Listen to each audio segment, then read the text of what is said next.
नमस्कार, मी शर्मिला तुमच्या सगळ्यांचं अगदी मनापासून स्वागत करते.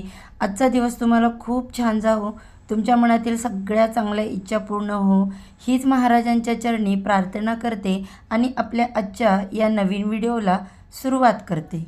आजची रात्र ही साधीसुधी रात्र नाही. आज आहे चैत्र शुद्ध नवमी, प्रभू श्रीरामांचा जन्मोत्सव. पण तुम्हाला माहीत आहे का, ज्योतिषशास्त्रात सांगितल्याप्रमाणे तब्बल 100 वर्षानंतर असा एक अमृतसिद्ध योग जुळून येत आहे, जो रंकाला सुद्धा राव बनवण्याची ताकद ठेवतो. आणि काही वेळा आपण खूप मेहनत करतो बघा, रात्रंदिवस कष्ट करतो, पण यश पदरी पडत नाही. घराला कोणाची तरी नजर लागल्यासारखं वाटतं, पतीच्या नोकरीत अडथळे येतात, मुलं ऐकत नाहीत, घरात लक्ष्मी येते पण टिकत नाही, पाण्यासारखा पैसा जातो. जर तुमच्याही आयुष्यात ही दुःखाची सावली असेल तर आजचा हा व्हिडिओ तुमच्यासाठी नियतीने धाडलेला संकेत आहे असं समजा. आज मी तुम्हाला अशी एक गुप्त वस्तू सांगणार आहे, जी आज संध्याकाळी 6 ते 9 या 3 तासांच्या आत तुमच्या घराच्या उंबरट्यावर कापुरासोबत प्रज्वलित करायची आहे. ही वस्तू उंबरट्यावर ठेवताच तुमच्या घरातून नकारात्मकता बाहेर पडेल आणि साक्षात माता लक्ष्मीची पावले तुमच्या उंबरट्यावर उमटतील. ही वस्तू कोणती, ती कशी वापरायची हे जाणून घेण्यासाठी व्हिडिओ शेवटपर्यंत पहा, कारण अर्धवट जर माहिती नेहमीच घातक ठरू शकते. व्हिडिओ सुरू करण्यापूर्वी या पावन पर्वावरती प्रभूंची आशीर्वाद मिळवण्यासाठी कमेंटमध्ये जय श्रीराम लिहायला विसरू नका. बघा, आपण घर घेताना वास्तुशास्त्र पाहतो, घराची रंगरंगटी करतो, पण आपल्या घराचा एक असा भाग असतो जो 24 तास आपल्या घराचे रक्षण करत असतो, आणि तो म्हणजे आपल्या घराचा उंबरठा. तुम्हाला माहीत आहे का, आपल्या हिंदू धर्मात उंबरट्याला केवळ लाकडाचा किंवा दगडाचा तुकडा समजला जात नाही, तर तो देहली म्हणजेच घराची सीमा मानले जाते. पुराणामध्ये एक अतिशय महत्त्वाची कथा आहे. जेव्हा भगवान नरसिंहाने हिरण्यकशिपूचा वध केला होता, तेव्हा तो कुठे केला होता, तर तो वध उंबरट्यावर केला होता. कारण उंबरठा ही अशी जागा आहे जी न घराच्या आत असते न घराच्या बाहेर. ही एक संधी प्रकाश असलेली जागा आहे. शास्त्रानुसार उंबरट्यावर साक्षात क्षेत्रपाल देवतांचा वास असतो, जे आपल्या घराला वाईट शक्तीपासून वाचवतात. पण आजकालच्या आधुनिक युगात आपण काय करतो, आपण उंबरट्यावर पाय देतो, तिथे कचरा ठेवतो किंवा त्याच्याकडे पूर्णपणे दुर्लक्ष करतो, आणि हीच आपली सर्वात मोठी चूक ठरते. तर बघा, लक्षात ठेवा, माता लक्ष्मी जेव्हा तुमच्या घरात प्रवेश करते तेव्हा ती सर्वात आधी तुमच्या उंबरट्याकडे पाहते. जर तुम्हाला उंबरठा अशुद्ध असेल, तुमचा उंबरठा आणि सुशोभित नसेल, तिथून नकारात्मक ऊर्जा येत असेल, तर लक्ष्मी तिथे कधी प्रवेश करत नाही. म्हणून शास्त्रात सांगितलं आहे की अलक्ष्मी म्हणजे दारिद्र्याची देवी ही नेहमी अस्वच्छ उंबरट्यावर बसून राहते आणि घराच्या आत आपली नजर लावून असते. आता विचार करा, आज रामनवमी आहे. प्रभू श्रीराम हे साक्षात विष्णूंचे अवतार आहेत, आणि जिथे राम असतात तिथे माता लक्ष्मी धावत येते. रामनवमीच्या दिवशी बघा, सूर्यास्ताच्या वेळी म्हणजेच संध्याकाळी 9 वाजता, म्हणजे 6 वाजल्यापासून ते 9 वाजल्यापर्यंत जेव्हा दिवस आणि रात्र एकत्र येतात, तेव्हा ब्रह्मांडातील सकारात्मक लहरी अत्यंत तीव्र असतात. यालाच विजय काळ असं म्हणतात.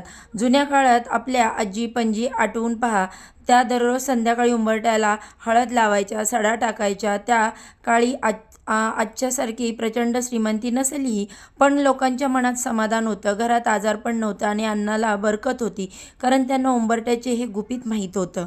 उंबरट्यावर कापूर जाळण्यामागे केवळ धार्मिक कारण नाही, तर एक वैज्ञानिक कारण देखील आहे. कापुराचा धूर वातावरणातील सूक्ष्म जंतू आणि नकारात्मक ऊर्जा नष्ट करतो. पण या विशेष योगावर आजच्या रामनवमीच्या आपल्याला या कापुराच्या शक्तीच्या 10 पटीने वाढवायचा आहे. त्यासाठी या कापुरासोबत एक विशिष्ट वस्तू ठेवणे अतिशय गरजेचे आहे. ती वस्तू अशा प्रकारे काम करते जसं एखाद्या कुलपाला त्याची योग्य चावी लागते. जोपर्यंत तुम्ही ती वस्तू कापुरासोबत ठेवत नाही, तोपर्यंत तुमच्या घराचे भाग्य पूर्णपणे उघडणार नाही. ती वस्तू कोणती हे मी तुम्हाला आता सांगणार आहे, पण त्याआधी मनापासून सांगा, तुम्हाला तुमच्या आयुष्यात परिवर्तन हवे ना? तुम्हाला तुमच्या मुलांच्या चेहऱ्यावर हसू पाहिजे आहे ना? मग हा पुढचा भाग अतिशय लक्षपूर्वक ऐका. आता आपण या वळणावर आलो आहोत जिथे तुमच्या आयुष्यातील अंधार संपणार आहे. आता जी वस्तू मी तुम्हाला सांगणार आहे ती तुमच्या स्वयंपाकघरात एका डब्यात बंद आहे, पण तिची दैवी ताकद तुम्हाला ठाऊक नाही. ही वस्तू जेव्हा एका विशिष्ट योगावर प्रज्वलित केली जाते, तेव्हा ती ब्रह्मांडातील नकारात्मक ऊर्जा शोषून घेते आणि सकारात्मक ऊर्जेचा वर्षाव करते. ती वस्तू म्हणजे काळी मिरी. हो, काळी मिरी. आणि त्यासोबत आपल्याला हवा आहे भीमसेन कापूर. तुम्हाला वाटेल की साधी काळी मिरी काय चमत्कार करणार? पण तंत्रज्ञानात बघा, आयुर्वेदामध्ये काळ्या मिरीला काळे सोने म्हटले जाते. काळी मिरी ही शनिदेवाच्या प्रकोपाला शांत करते आणि भीमसेनी कापूर हा घरातील वास्तुपुरुषाला जागृत करतो. तेव्हा या दोघांचा मिलाप आजच्या या रामनवमीच्या शुभ मुहूर्तावर होतो. तेव्हा तुमच्या घराभोवती एक सुरक्षा कवच तयार होते, जे गरिबीला आत शिरूच देत नाही. विधीची नेमकी आणि प्रभावी पद्धत. हा विधी करताना चूक करू नका. प्रत्येक पाऊल महत्त्वाचे आहे. नीट ऐका. उद्या संध्याकाळी ठीक 6 वाजल्यापासून ते रात्री 9 वाजेपर्यंत हा जो काळ आहे, जेव्हा निसर्गातील रहली बदलतात, त्या 3 तासाच्या आतच तुम्हाला हा प्रयोग करायचा आहे. आता यासाठी काय साहित्य लागणार आहे? एक मातीची पणती, शक्य असेल तर पितळेची छोटी वाटी देखील चालेल. 2 मोठ्या भीमसेन कापराच्या वड्या, त्यानंतर 5 अखंड काळे मिरीचे दाणे. लक्षात ठेवा, दाणे फुटलेले नसावे, ते पूर्ण गोल आणि अखंड असावेत. त्यानंतर उंबरट्याची तयारी करा. विधीपूर्वक आपल्या घराचा मुख्य उंबरठा ओल्या स्वच्छ कपड्याने पुसून घ्या. त्यानंतर उंबरट्यावरती हळद आणि पाणी एकत्र करून त्याचे लेपन करा. त्यावर कुंकवाचे 5 टिपके ठेवा. हा तुमच्या घराचा सन्मान आहे, जो लक्ष्मीला आमंत्रित करतो. आता ती पणती उंबरट्याच्या मध्यभागी ठेवा. त्यात कापूर ठेवा आणि त्या कापुरावर त्या 5 काळ्या मिरीचे दाणे अशा प्रकारे ठेवा. ते कापुराच्या उष्णतेने जळतील. कापूर प्रज्वलित करण्यापूर्वी तुमचे डोळे मिटा. आपल्या पतीचे, मुलांचे, कुटुंबाचे नाव मनात घ्या. एक खोल श्वास घ्या आणि प्रभू श्रीरामांना प्रार्थना करा. हे प्रभू, या कापुराच्या ज्वालासोबत माझ्या घरातील सर्व इडापिडा, दुःख, दारिद्र्य, शत्रूची नजर जळून खाक होऊ दे. माझ्या घरात अखंड लक्ष्मी आणि सुख नांदून दे. आता तो कापूर पेटवा. कापूर पेटत असताना त्यातून निघणारा जो धूर आहे, ते तुमच्या घरातील नकारात्मकता बाहेर पडत असल्याचं लक्षण आहे. ही पणती थोडा वेळ तिथेच राहू द्या आणि त्यानंतर ती हातात घेऊन संपूर्ण घरात प्रत्येक कोपऱ्यात तिचा धूर दाखवा. विशेषतः तुमच्या घराच्या तिजोरीजवळ आणि स्वयंपाकघरात धूर नक्की दाखवा. तर बघा, तुम्ही अनुभव घ्याल की हा प्रयोग केल्याच्या अवघ्या काही मिनिटातच तुम्हाला घरात एक वेगळी दिव्य शांतता जाणवू लागेल.